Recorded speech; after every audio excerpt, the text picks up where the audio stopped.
है आपके सामने, which one of the following sets of condition clearly apply to an ideal fluid. एक ideal fluid जो होता है उसमें क्या क्या प्रॉपर्टी होनी चाहिए। देखो, ऑप्शंस चुनने से पहले मैं आपको पहले प्रॉपर्टीज बता दूं कौन कौन सी कंडीशंस एक आइडियल फ्लूइड की होती है। तो कुछ इस प्रकार से है। एक तो फ्लूइड नॉन विस्कस होना चाहिए, मतलब विस्कोसिटी उसमें नहीं होनी चाहिए, यानी विस्कोसिटी जो डायनामिक विस्कोसिटी है वो जीरो होनी चाहिए।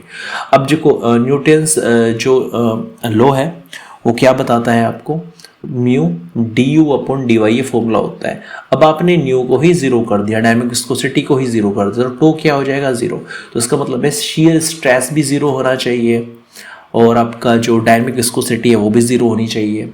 तो डायनामिक विस्कोसिटी इसकी जीरो होती है ना, उसको बोलते हैं नॉन विस्कस फ्लूइड। दूसरा, इनकम्प्रेसिबल होना चाहिए, जिसको कंप्रेस ना किया जा सकता हो। और कंप्रेस उसको नहीं किया जा सकता जिसकी जो डेंसिटी हो वो कांस्टेंट हो, या जिसकी डेंसिटी का जो डिफरेंस हो वो जीरो हो। तो डेंसिटी जिसकी कांस्टेंट उसको बोलते हैं इनकम्प्रेसिबल, ये ध्यान रखना।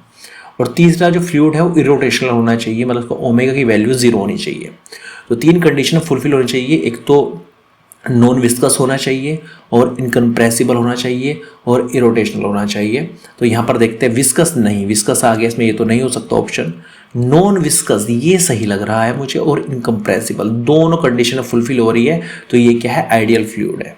तो इस बात का ध्यान रखना, एक आइडियल फ्लूइड की तीन प्रॉपर्टी होती है, नॉन विस्कस होता है, विस्कस नहीं होता है, इनकम्प्रेसिबल होता है, ठीक है, और ये इरोटेशनल होता है। मोस्टली ट्रिक ये है, इसके सुर में आई आएगा, इनविस्कस, इनकम्प्रेसिबल, इरोटेशनल। तो आई आई आई और आई से क्या बनेगा, आइडियल फ्लूइड। ये ट्रिक है इसकी, इस ट्रिक से आप याद कर सकते हैं। तो यहाँ पर बी ऑप्शन सही हो जाता है, बी ऑप्शन यहाँ पर सही हो जाता है।